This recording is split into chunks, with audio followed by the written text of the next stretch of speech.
Okay, ये विकेंद्रीकृत नेतृत्व व्यवस्था के तहत महापरिवर्तित भारत व सत्ता का ताज कैसे मिलेगा, राइट? जी सर। राइट इसमें सर। समझने की बात ये है कि सभी भारतीयों को ये संदेश हमें पहुंचाना है। आप सर यदि चाहे तो उसे पढ़ भी सकते हैं। उसमें यही बात लिखी है जी कि सर। सभी भारतीय, जिसमें दुष्ट, दुर्जन, अपराधी, राजनीतिक, सामाजिक, धार्मिक, व्यावसायिक, जाति संगठनों के अंधभक्त बिना अपना सोच, चिंतन और क्रियाकलाप को बदले अपने बच्चों को अच्छा भारत दे पाएंगे।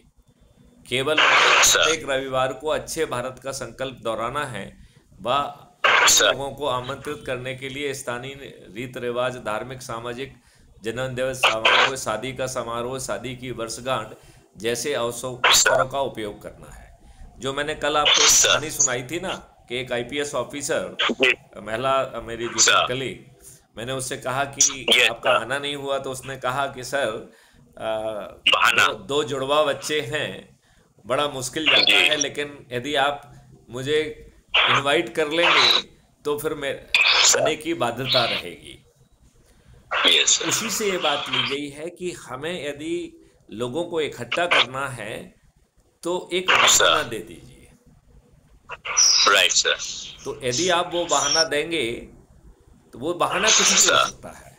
वो बहाना सत्यनारायण की कथा हो सकती है, भागवत हो सकता है, कोई स्थानीय रीति रिवाज हो सकता है, कोई धार्मिक आयोजन हो सकता है, कोई सामाजिक आयोजन हो सकता है, यहाँ तक कि जन्म दिवस समारोह हो सकता है, शादी की वर्षगांठ हो सकती है, इवन शादी का खुद का समारोह हो सकता है। अब ये बताइए, आपके बच्चों की शादी हो रही है, यदि सर। अच्छे भारत का संकल्प से ज़्यादा और कुछ अच्छी गिफ्ट क्या हो सकती है बच्चों के लिए?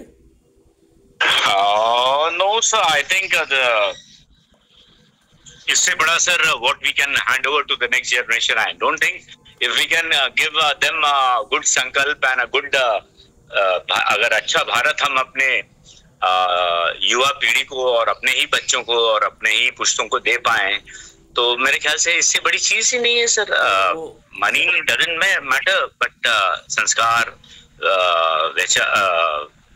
जो व्यवहार, विचार, अच्छा जगह, अच्छा पानी, स्वस्थ जीवन, सुखी जीवन, no भ्रष्टाचार, I think this is what we should give it to our generation instead of giving property, land, this and that. ये सब चीजें I feel these are the ethically and morally upright things जो कि हमें अपने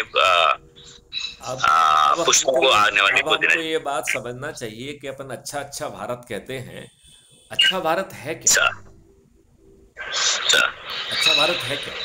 तो महापरिवर्तित प्रशासनिक व्यवस्था, जहाँ पर प्रशासनिक व्यवस्था में बैठे लोग, अच्छा वो ड्रिल करना है, जरा अपना माइक्रोफोन ऑन ऑफ की, ठीक है ना? Right right sir. तो आपको अपने बच्चों को महापरिवर्तित प्रशासनिक व्यवस्था, जिसमें प्रशासन में बैठे लोग लाट साहब नहीं होंगे, राइट, वो उन्हें वेतन मिलेगा काम करने का, और उस काम का असेसमेंट रियल टाइम बेसिस पर होगा, और उससे जो है काम का इफ़िशेंसी, आपकी वेशभूषा और आपका व्यवहार, आचार विचार भी नापा जाएगा, और उससे एक कॉफिशिएंट तैयार होगा जिसे हम परफॉर्मेंस इंडेक्स कहेंगे, और क्यूमुलेटिव परफॉर्मेंस इंडेक्स ही आपका वार्षिक चरित्रावली होगी। अलग से कोई एसीआर नहीं लिखी जाएगी, कंडक्ट रूल बदल जाएंगे, और जो प्रशासनिक व्यवस्था में बैठे लोग हैं उन्हें क्राइम फ्री भारत ये गारंटी दे रहा है कि उन्हें दुगना वेतन मिलेगा, लेकिन वो वेतन सरकार के खजाने से नहीं आ रहा है, वो काम करने के लिए जो उनकी रेवेन्यू स्ट्रीम है वहाँ से, उसके माध्यम से वेतन मिलेगा। यदि किसी कारण से वो काम करने में प्रोफिशिएंट नहीं हैं, और यदि रेवेन्यू स्ट्रीम का सम टोटल एक महीने में उनका जो वर्तमान वेतन है उसके दुगने के बराबर नहीं होता है, तो बैलेंस अमाउंट उनको अपने ही कल वृक्ष अकाउंट से मिल जाएगा। उन्हें एक प्रशिक्षण के लिए मार्क कर दिया जाएगा, और उन्हें प्रशिक्षित किया जाएगा कि दोगुने से ज़्यादा वो कैसे कमाएं, तो और वो भी बिना सरकार के खजाने पे कोई बोझ डाले। इतनी प्यारी व्यवस्था होगी जिसमें कहना चाहूँगा मैं कि ये जो आज के लाट साहब हैं, जो आज किसी के लिए मिलने के लिए तैयार नहीं हैं, राजनेताओं के चरण सेवक बन गए हैं, यह जो है आम जनता के पास पहुंचेंगे और उनके घर पर उनका काम होगा। जहां के कंडक्ट रूल बदल जाएंगे। आज का कंडक्ट रूल कह रहा है there are 2 clauses, I mean which can be broadly said as a conduct rule. Number 1, boss is always right, and clause number 2, if there is any confusion please refer to clause number 1. नया conduct rule ऐसा नहीं होगा। नया conduct rule इसका just उल्टा होगा कि आप जो भी काम करेंगे वो राष्ट्रहित में करेंगे। आपको किसी के दबाव में, चूंकि आपकी ACR जो है ना, आपका बॉस नहीं लिख रहा है, आपका जो काम कर रहे हैं उसी से आपका परफॉर्मेंस इंडेक्स बन रहा है, वही आपकी ACR है। उसी के आधार पर आपकी पदस्थापनाएं हो रही हैं, उसी के आधार पर आपका स्थानांतरण हो रहा है। लिहाजा सही मायने में कनिष्ठ और वरिष्ठ जो है सिर्फ डिसीजन मेकिंग एक हायरार्की है। लिहाजा कोई किसी का अधीन नहीं है, कोई किसी का बॉस नहीं है, कोई किसी का सबऑर्डिनेट नहीं है। एक हायरार्की में अपनी जगह पर बैठे हुए व्यक्ति हो गए हैं। और कंडक्ट रूल में उल्टी बात लिखी जाएगी कि यदि आपके पास कोई चीज़ विचारण के लिए आई, आपने उसे लिख के भेजा और ऊपर से गलत निर्णय होता है, तो आप इस बात से जो है ना संतोष नहीं हो सकते हैं कि भाई मैंने तो अपनी बात कह दी। नो, कंडक्ट रूल में इस बात की व्यवस्था होगी कि आपको ये कहना पड़ेगा कि साहब ये जो निर्णय लिया गया है ये गलत है, इसके ये दुष्परिणाम हो सकते हैं, लिहाजा मैं निवेदन करता हूँ कि आप इसे रिव्यू करें। और ये कंडक्ट रूल के तहत बाध्यता होगी। यदि प्रशासनिक व्यवस्था में बैठा व्यक्ति, आपका बॉस या वरिष्ठ, आपकी बात नहीं मानता है, तो ऐसे सभी निर्णय आपको मानना होंगे, लेकिन उसके साथ ही वो एक रिव्यू अथॉरिटी के पास चले जाएंगे। वो रिव्यू अथॉरिटी पब्लिक व्यू में उसकी सुनवाई करेगी, जिसमें वो वरिष्ठ अधिकारी भी अपनी बात रख पाएगा, कनिष्ठ अधिकारी भी अपनी बात रख पाएगा और जनता उसे सुनेगी। और सुनने के बाद जनता का व्यू भी लिया जाएगा। इसके बाद उस पर फैसला दिया जाएगा। यदि वरिष्ठ प्रशासनिक अधिकारी ने जानबूझकर गलत कारणों से उसे नज़रअंदाज किया है तो उसे दंड भी मिल सकता है, उसकी नौकरी भी जा सकती है, और यदि उसमें कोई आपराधिक लिप्तता स्थापित होती है तो वो जेल भी जा सकता है। ऐसी महापरिवर्तित प्रशासनिक व्यवस्था, फिर ऐसे ही महापरिवर्तित पुलिस एवं न्यायिक व्यवस्था, एक अद्भुत व्यवस्था। तो कर्नल शर्मा, आप प्रशासनिक व्यवस्था के बारे में कुछ कहना चाहेंगे? इसके बाद मैं आपको पुलिस और न्यायिक व्यवस्था के बारे में कुछ बताना चाहूंगा। Mister Sharma, please switch on your microphone and then you can come. Sir, there's a humble request, sir. Yeah. Firstly, as an officer, I'm not in a properly dressed. I was. You absolutely no issue. That is not coming on the record. Something else is going on the record. मेरी screen जा रही है जिस पे कि ये सब चीजें लिखी हैं जो आप भी देख पा रहे हैं। हाँ जी सर। So जो हमने अभी आपको प्रशासनिक व्यवस्था समझाई है, आज की लाटसाबी व्यवस्था आपको ज्यादा अच्छी लगेगी या जो मैं बता रहा हूँ वैसी प्रशासनिक व्यवस्था? To be very precise, option B. Option B means जो महापरिवर्तित प्रशासनिक जो आप बता रहे हैं। Great. No, the first you said first was प्रशासनिक व्यवस्था and second was this व्यवस्था which we are जो स्वर्णिम हम भारत की बात कर रहे हैं, गौरव भारत की बात कर रहे हैं। So that is B. So I press the button for the option B. Great. अब मैं आपको पुलिस के ऊपर ले जाता हूं। तो एक अद्भुत पुलिस की व्यवस्था होगी जहां आप बटन दबाएंगे तो एक वेल ट्रेंड वॉलंटियर आपके घर पहुंच जाएगा और वो केवल आपकी FIR ही दर्ज नहीं करेगा बल्कि वो आपका साक्षी भी बनेगा। माइक्रोफोन आप ऑफ कर दीजिए। फिर आप वो साक्षी भी बन जाएगा। वो साक्षी बनेगा किस चीज का? आपके घावों का, घटनास्थल का। तो एफआईआर के साथ ही वो ये सब कार्रवाई करेगा। फिर जो है 21 टेक्नोलॉजी का, आपका माइक्रोफोन ऑफ करिए। 21 टेक्नोलॉजी वाला आपको अद्भुत जो है, 21 टेक्नोलॉजी वाला एक अद्भुत आपको चित्रगुप्त मिल रहा है, जो कि जिसके पास 21 टेक्नोलॉजीज होंगी और वो ऐसे साक्ष्यों को संकलित कर पाएगा जो आज की पुलिस सोचने की स्थिति में नहीं है। और अधिकतम 30 दिन में जो है चालान कट जाएगा और जो भी वो साक्ष्यों का संग्रहण करेगा वो हैश वैल्यू से लॉक हो जाएगा और रियल टाइम पर वो कोर्ट एंड कचहरी, कोर्ट में और पुलिस के पास पहुंच जाएगा। तो आज जैसी ड्रीडेड डीप फेक टेक्नोलॉजी भी उसको मैनिपुलेट नहीं कर पाएगी। और फिर जो है आज की दुष्व्यवस्था में जब आप वर्षों वर्ष कोर्ट कचहरी के चक्कर लगाते हैं, वकीलों को फीस देते हैं, बहुत तरीके का अपमान सहते हैं, ये सब बदलने वाला है। तो video based distributed trial system के माध्यम से अधिकतम 30 दिन में न्याय मिलेगा। इसके बारे में विस्तार से मैं, जब आप मुझे याद दिलाएंगे तो मैं आपको समझाऊंगा।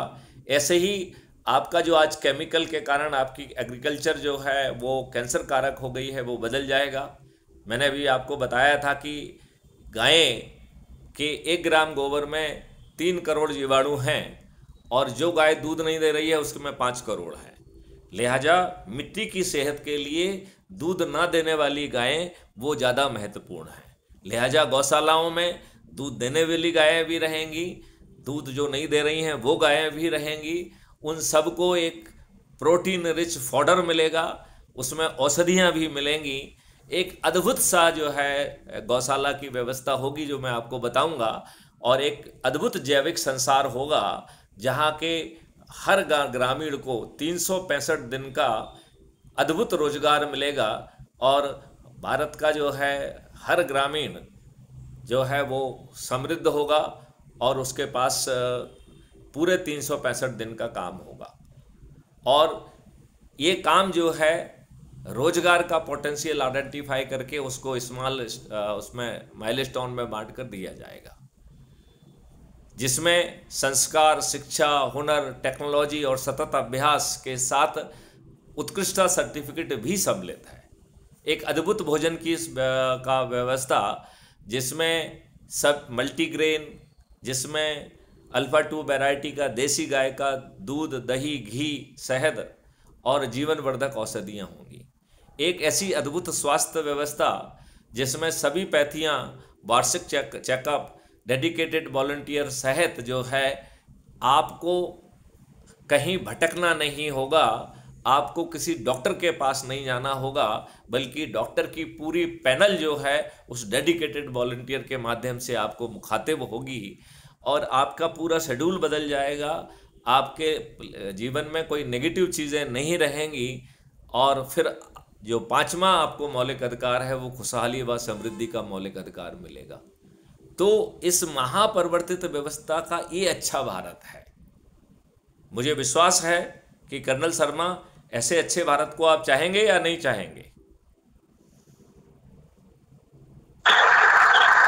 I raise my hand. I am with you, sir.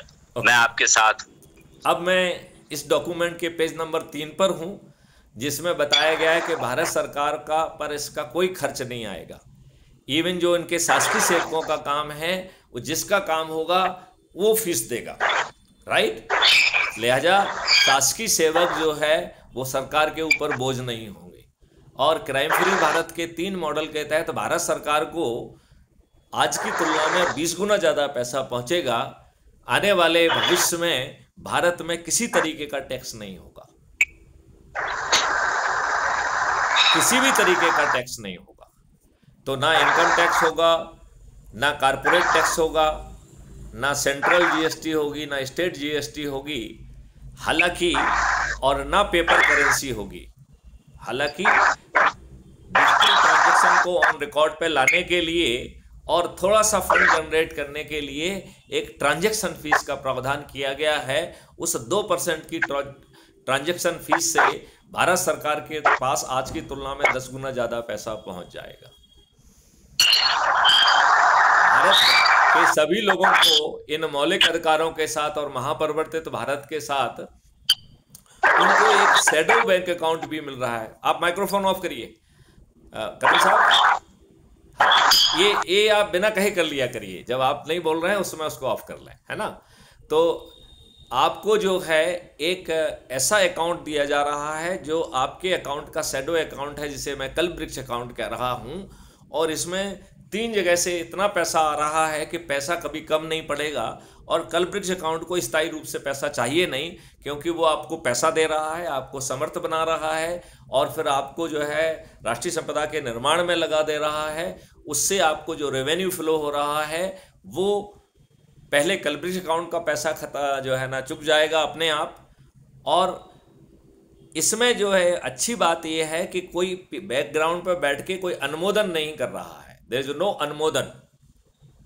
इसमें जो आपको कल्पवृक्ष अकाउंट है वो आपके अकाउंट को देख रहा है, और जब उसको लगा कि आपको धन चाहिए तो बिना किसी आवेदन पत्र के, बिना किसी अनुमोदन के आपको मिल जाएगा।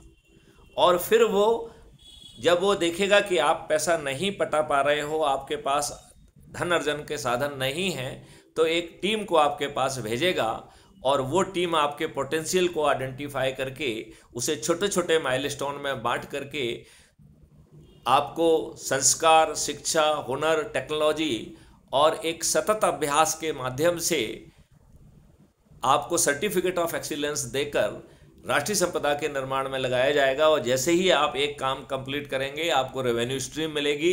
इस प्रकार बिना मांगे, बिना आपकी अनुमोदन के कल्पवृक्ष अकाउंट का पैसा पट जाएगा, और फिर आपको जो पैसे का फ्लो होगा उससे आप समृद्धशाली होंगे, और ढेर सारी राष्ट्रीय संपदाएं आपको खुशहाली देने के लिए बनाई जाएंगी। लिहाजा भारत में हर नागरिक जो है वो न केवल समृद्ध होगा बल्कि खुशहाल भी होगा। आपको ना बॉस की, ना नेताओं की, किसी की चाटुकारिता नहीं करना होगी, क्योंकि आपका स्थानांतरण, आपका प्रमोशन, सब कुछ जो है पारदर्शी तरीके से आपके काम के द्वारा उस रियल टाइम बेसिस पर जो परफॉर्मेंस इंडेक्स क्रिएट हो रही है उसके आधार पर आपको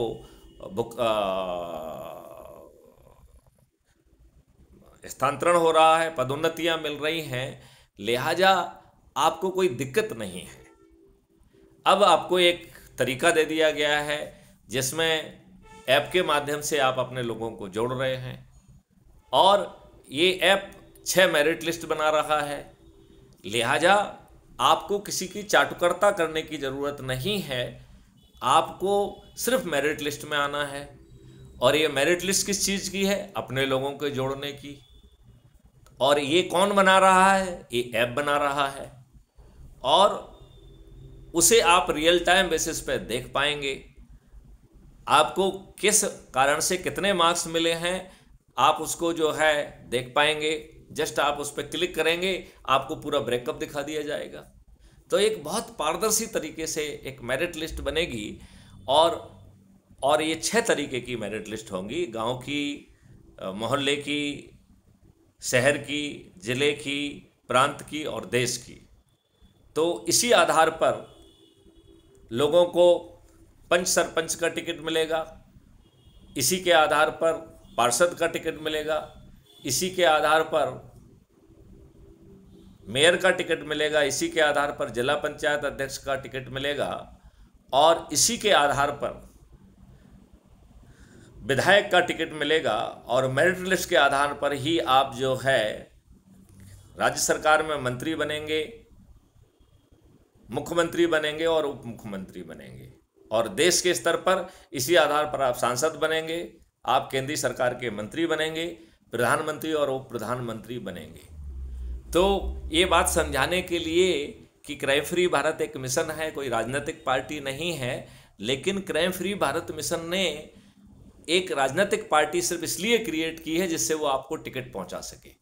तो यहाँ पर पेज नंबर 4 पे यही बात आपको बताई गई है कि आपके घर पर टिकट पहुंचाया जाएगा, आपको चंद्रगुप्त का सर्टिफिकेट दिया जाएगा। और इस कार्य के लिए अपराध एवं भ्रष्टाचार मुक्त भारत ने एक राजनीतिक पार्टी का विधिवत चुनाव आयोग से नवंबर 2024 में पंजीकरण करा लिया गया है, जिससे मेरिट लिस्ट में आए लोगों को उनके घर पर चंद्रगुप्त का सर्टिफिकेट और एक टिकट पहुंचाया जा सके।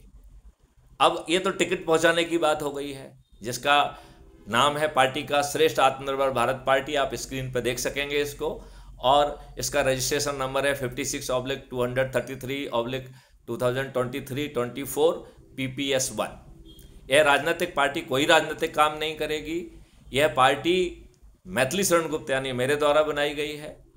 इसका मैं ही राष्ट्रीय अध्यक्ष हूँ। इस पार्टी का केवल एकमात्र ही उद्देश्य है कि पारदर्शी तरीके से जो लोग मेरिट लिस्ट में आए उन्हें जो है वो टिकट दे और उन्हें बिना खर्च के जिताए, और फिर जो है मेरिट लिस्ट के आधार पर ही वो प्रधानमंत्री, मुख्यमंत्री आदि बनेंगे। लिहाजा ना केवल टिकट, ना केवल जीतना, बल्कि पारदर्शी तरीके से आप पदों को भी हासिल कर सकेंगे।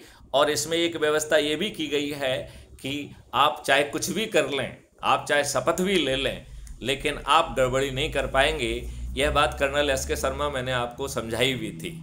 अब आते हैं पेज नंबर 5 पर, जिसमें ये बात लिखी हुई है कि अपराध एवं भ्रष्टाचार मुक्त भारत मिशन की जो मेरिट लिस्ट है वो पारदर्शी तरीके से बन रही है। इसमें अलग अलग चीज़ों के मार्क्स हैं। इसमें हमें किसको जोड़ना है पहले तो ये समझना है। तो जनरली लोग कहते हैं कि हमें लोगों को जोड़ना है। मैं यहाँ पे ये समझाना चाहता हूँ कि आपको लोगों को बिल्कुल नहीं जोड़ना है, आपको अपने लोगों को जोड़ना है। जिसका मतलब है, यहाँ समझाया गया है पॉइंट नंबर 1 में कि आपको अपने परिवार के सदस्यों को जोड़ना है, अपने रिश्तेदारों को जोड़ना है, अपने मित्रों को जोड़ना है, अपने पड़ोसियों को जोड़ना है, और बचपन से जो लोग भी आपके संपर्क में आए हैं, चाहे संगठन के माध्यम से या अदरवाइज, उनको जोड़ना है। और इसमें जो गतिविधियाँ क्या क्या की जाएंगी और उनके लिए क्या क्या मार्क्स होंगे वो मैं आपको समझाना चाहूँगा। तो आप किसी को जोड़ते हैं तो आपको 1 मार्क मिलेगा।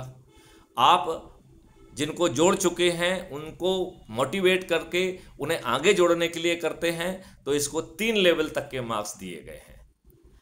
पहले लेवल पे मतलब आपने जिसको जोड़ा उसने आगे जोड़ लिया तो उसको आपको 0.15 मार्क्स मिलेगा। यदि उसके आगे के लेवल के व्यक्ति ने जोड़ा है तो आपको 0.10 मार्क्स मिलेगा, और लेवल 3 के लोगों को जोड़ा है तो 0.05 मार्क्स मिलेगा। और आप और आपके नीचे के 3 लेवल, ये जिन्हों को आपने जोड़ा और ये 3 लेवल, ये मिलके जो है आपका ग्रुप बन कहलाएगा। तो एक ग्रुप आपका ऐप के द्वारा ऑटो जनरेट हो जाएगा। आप अपने ग्रुप की जो है लगातार मीटिंग ले पाएंगे। ये बहुत ही अद्भुत है।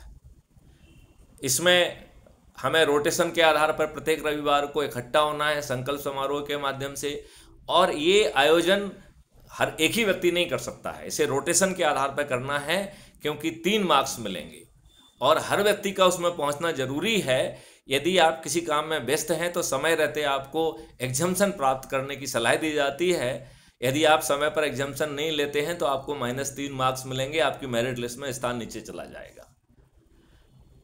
जो दूसरे लोग सम्मिलित होंगे, मतलब जिसने आयोजन किया उसको 3 मार्क्स मिलेंगे, जो व्यक्ति इस आयोजन में सम्मिलित होगा उसे 1 मार्क्स मिलेगा, और यदि वो किसी कारण से सम्मिलित नहीं हो पा रहा है तो उसे एग्जम्पशन लेना होगा, और यदि वो एग्जम्पशन नहीं लेता है तो उसे -1 मार्क्स मिलेगा। रोटेशन के आधार पर हर सप्ताह एक जो है आप वीडियो मीटिंग ले सकते हैं, और जो वीडियो मीटिंग लेगा उसे 2 मार्क्स मिलेंगे, और यदि वो अपने टर्न पर किसी कारण से मीटिंग लेने की स्थिति में नहीं है तो उसे समय पर एग्जम्पशन लेना है। यदि वो एग्जम्पशन नहीं ले पाए तो उसे -2 मार्क्स मिलेंगे। जो उस मीटिंग में सम्मिलित होगा उसे 1 मार्क्स मिलेंगे। यदि किसी कारण से वो सम्मिलित नहीं हो पा रहा है तो उसे समय पर एग्जम्पशन लेना है, अन्यथा -2 मार्क्स हैं। मतलब मीटिंग में सम्मिलित होना, वीडियो मीटिंग में सम्मिलित होना बहुत अपरिहार्य है, क्योंकि आप जुड़ रहे हैं तो 1 मार्क्स मिल रहा है, लेकिन यदि आप नहीं जुड़ रहे हैं तो -2 मार्क्स हैं। चूँकि ये वीडियो मीटिंग है इसमें ज़्यादा दिक्कत नहीं होना चाहिए, इसलिए इसमें ज़्यादा नेगेटिव मार्क्स रखे गए हैं। अब हम आपका नेक्स्ट जी पॉइंट पे आते हैं कि रोटेशन के आधार पर समय आने पर आपको आपके अधिकारी जो हैं, विभिन्न स्तर के अधिकारी जो होंगे, वो जो है आपको प्रभात फेरी और सांझ फेरी के लिए जो है मौका देंगे, और जो व्यक्ति आयोजन करेगा उसे भी रोटेशन के आधार पर करना है, इसके लिए उसे 5 मार्क्स मिलेंगे। यदि किसी कारण से वो अपने टर्म पे आयोजन नहीं कर पा रहा है तो उसे एग्जाम्पशन लेना होगा, जिससे यह काम किसी दूसरे को दे पाए। यदि उसने समय पर एग्जाम्पशन लेके यह टर्न किसी दूसरे को नहीं दिया तो उसे -5 मार्क्स कट जाएंगे उसके, तो उसको -5 मार्क्स मिलेंगे। प्रभात फेरी और सांझ फेरी में जो सम्मिलित होगा उसे 1 नंबर मिलेगा। जो किसी कारण से नहीं उपस्थित हो पा रहा है उसे सलाह दी जाती है कि वो एग्जाम्पशन ले। यदि बिना एग्जाम्पशन लिए वो अनुपस्थित रहता है तो -1 मार्क्स मिलेगा। आगे चल के दीपक जलाने का भी एक एक्टिविटी चालू होगी, जिसमें राष्ट्रीय अध्यक्ष का वीडियो चलाना होगा, थाली बजाना होगा, दीपक जलाना होगा और हमें अपनी सॉलिडरिटी को दिखाने के लिए ये कार्रवाई है। तो इसमें जो कार्रवाई करेगा उसे वीडियो बनाकर भेजना है, तो उसको 1 मार्क्स मिलेगा। और यदि वो नहीं भेज पाता है और किसी कारण से यदि उसको कोई दिक्कत है तो उसे समय रहते एग्जाम्पशन लेना है, नहीं तो उसको -1 मार्क्स मिलेगा। ये हमने आपको विभिन्न तरीके से जो मार्क्स मिलेंगे, जिसके आधार पर मेरिट लिस्ट बनने वाली है, उसको हमने आपको कोडिफाई किया है। पॉइंट नंबर 3 में मैं आपको बताना चाहूँगा कि अपराध और भ्रष्टाचार मुक्त भारत मिशन का नया जो ऐप है वो मार्क्स इसी आधार पर देगा। इससे 6 मेरिट लिस्ट बनेगी, उसी के आधार पर जो है सरपंच, उसी के आधार पर पार्षद, उसी के आधार पर मेयर, उसी के आधार पर जिला पंचायत अध्यक्ष, मुख्यमंत्री, उप मुख्यमंत्री और विधायक बनेंगे। और केंद्र में जो है ना प्रधानमंत्री, उप प्रधानमंत्री, केंद्रीय सरकार के मंत्री और सांसद उसी लिस्ट से बनने वाले हैं। तो ये उसी बात को दोहराया गया है कि गांव की मेरिट लिस्ट, मोहल्ले की मेरिट लिस्ट, शहर की मेरिट लिस्ट, जिले की मेरिट लिस्ट, प्रदेश की मेरिट लिस्ट, और प्रदेश की मेरिट लिस्ट में आने पर मुख्यमंत्री, प्रधानमंत्री और फलाना, और राष्ट्र की मेरिट लिस्ट, उसी बात को हमने विस्तार से कहा है। और यहाँ पे ये भी बताया गया है कि राष्ट्रीय मेरिट लिस्ट में जो प्रथम स्थान पर आएगा वो भावी प्रधानमंत्री उसके नाम के आगे लिखा होगा। द्वितीय स्थान पे आने वाले पे भावी उप प्रधानमंत्री, तृतीय स्थान पे आने वाले पे भावी उप प्रधानमंत्री। 4 से 82 के बीच में आएगा वो भावी सरकार का केंद्रीय मंत्री होगा, और 4 से 543 के बीच में आने वाला सांसद होगा। तो इसका मतलब ये है कि सब कुछ आपके हाथ में है। मैथिली शरण गुप्त ना मिशन, ना ही राजनीतिक पार्टी। आपको कहाँ पहुँचना है ये सब आपके हाथ में है। इसके लिए आपको मैथिली शरण गुप्त की चाटुकारिता नहीं करना है, मिशन की चाटुकारिता नहीं करना है। जो राजनीतिक पार्टी है जो कि बैकग्राउंड में काम कर रही है, कोई डायरेक्ट एक्टिविटी नहीं कर रही है, उसकी भी कोई चाटुकारिता आपको नहीं करना है। जो लोग मेरिट लिस्ट में आकर शपथ ले लेंगे वो भी गड़बड़ी नहीं पाएंगे, इसको कर पाएंगे, ये भी समझाया गया है। इसके लिए पार्लियामेंट व विधानसभा के बिजनेस रूल में बदलाव कर दिया जाएगा। नई व्यवस्था में विधानसभा या पार्लियामेंट में 5 चरणों में रेफरेंडमेंट गुजर कर ही कोई मुद्दा जो है वो चर्चा के लिए आ पाएगा। इवन कोई विधायक, कोई मंत्री, मुख्यमंत्री, सांसद, केंद्रीय मंत्री या प्रधानमंत्री भी मसौदे को सीधे विचारण के लिए नहीं ला पाएंगे। तो उसके बाद ये समझाया गया कि प्रथम चरण में क्या होगा, तो उसमें टास्क फोर्स बनेगा पारदर्शी तरीके से, और वो लोग जो है उसमें पारदर्शी तरीके से टास्क फोर्स का हिस्सा बनेंगे। वो 15 दिन तक उस पर लाइव चर्चा करेंगे। दूसरी चरण में जो विशेषज्ञ होंगे वो यही काम करेंगे। तीसरी चरण में जो ब्यूरोक्रेट्स हैं और जिन ब्यूरोक्रेट्स ने अच्छा काम किया है उनको पारदर्शी तरीके से इम्पैनल किया जाएगा, और वो 15 दिन तक लाइव चर्चा करेंगे। और इस लाइव चर्चा के आधार पर जो चीज़ निकल के आएगी, इस महामंथन से तीसरे चरण का जो है रिफाइनमेंट किया जाएगा। चौथे चरण में 45 दिन तक चलेगा। इसमें आम जनता के लोग जो है अपनी बात कह पाएंगे और वो टूटी फूटी भाषा में अपनी चिंताएं, कंसर्न, शंका, कुशंकाओं को बता पाएंगे, और उसके आधार पर जो है चौथे चरण में रिफाइनमेंट होगा। 5वें चरण में जो शपथकृत प्रधानमंत्री, मुख्यमंत्री, केंद्रीय मंत्री, राज्य सरकार के मंत्री, सांसद, विधायक, जिला पंचायत अध्यक्ष, ये सब जो रहेंगे, ये जो है इसे कर पाएंगे। लिहाजा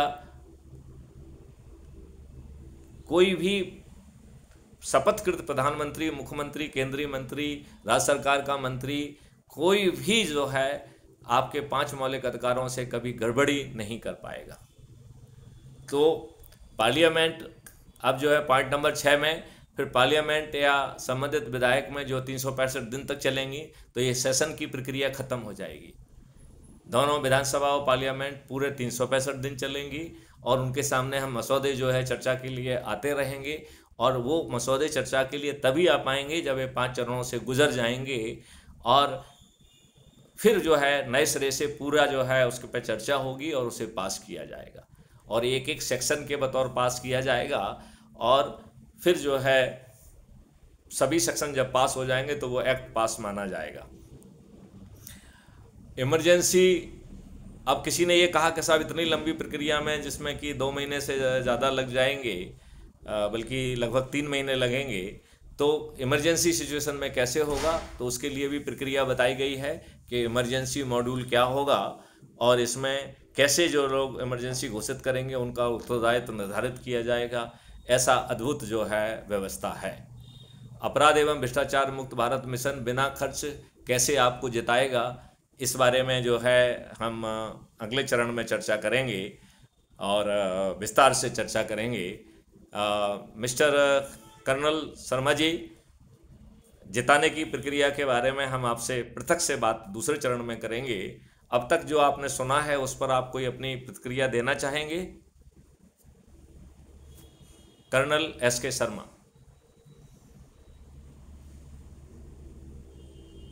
कर्नल एस.के. शर्मा, क्या आप कोई प्रतिक्रिया देना चाहेंगे? Sir, battery level has call me, and this is what it is showing right now. It has just popped up display. So you can just quickly say in a minute or a second that whatever you have to say, because in any case we are not discussing the next part, because that is next part ये है कि आपको जिताएंगे कैसे। तो जिताएंगे कैसे अब आपको अगले चरण में बताएंगे। जी sir, point all taken sir, all taken here sir and understood, and जो मेरी आपसे गुजारिश है, रिक्वेस्ट है, निवेदन है कि जो भी आपने चीजें बताई हैं उसमें जो एज अ कॉमन सिटीजन मैंने after coming out of the Indian arm forces जिन जिन चीजों की चर्चा की, आपने एजुकेशन के बारे में बताया, then you have told about the police prashashan, then you have told about the education, then you have told about the kisan policies which you are having, and then you have told about the political environment and the political system what जो आपने निर्धारित किया है और जो assure करता है कि जो काबिल है वही ऊपर जाएगा। और क्राइम के बारे में आपने बात की है, भ्रष्टाचार के बारे में बात की है सर। सो मैं चाहूंगा कि इन सब चीजों पे small short videos if we can have and interaction way we can have. आप खुद सर डीजीपी हैं, सो आपको बहुत ज्ञान है इसके बारे में, तो मैं आपसे भी कुछ चीजें बताऊंगा कि समाज में क्या हो रही हैं, और ये आपके लिए I think may be of some use, even अगर 1% भी आपके पास ये चीजें पहुंचे, जिसमें मुझे आपसे कोई डायरेक्ट मतलब मुझे आपसे कोई ये अपेक्षा नहीं कि आप मेरी मदद करें, but the message will go to the environment कि एक्चुअली क्या हो रहा है समाज में, and what I have as a individual, as a veteran from the Indian arm forces, मैंने क्या अनुभव किया है और क्यों ये प्लेटफॉर्म इतना जरूरी है। हर पांव में बीमारी फटी हुई है, हर कोई प्रताड़ित है, लोगों की सुनवाई नहीं हो रही है। ओहदे पे बैठे हुए व्यक्ति पूरी तरह से अंग्रेजी व्यवस्था के लाटसाब बन गए हैं। स्थिति यहाँ तक बिगड़ गई है कि सब लोगों ने अपने पीआरओ रख लिए हैं, वो फोन पर नहीं आते हैं। आप उनके कार्यालय में मिलने जाएं तो वो आपसे मिलने के लिए तैयार नहीं है। आप यदि सीएम पोर्टल या किसी अन्य टेक्निकल माध्यम से भी जाते हैं तो शिकायत उसी के हाथ में पहुंच जाती है जिसके विरुद्ध है, और फिर वो आपको प्रताड़ित करने पर उतारू हो जाता है। वो आपके विरुद्ध झूठे शिकायत कराकर उल्टा आपके विरुद्ध मुकदमा कायम करके आपको अपराधी करार देता है और कहता है कि साहब कर्नल साहब तो ठीक आदमी नहीं हैं, या उनका ये आपसी मामला है। तो एक अपराध किसी भी व्यक्ति का आपसी मामला नहीं हो सकता है, इसलिए आपसी होने के बावजूद भी अपराध उसे ही कहते हैं cognizable offence, it is treated not against the individual but it is the against the government. लिहाजा सभी आपराधिक प्रकरणों में जो आपने केस में सुना होगा, फलाने फलाने versus state of UP, state of Madhya Pradesh, तो ये अपराध जो है वो सरकार के विरुद्ध माने जाते हैं। लिहाजा ये कहना कि कोई अपराध आपसी मामला है, ये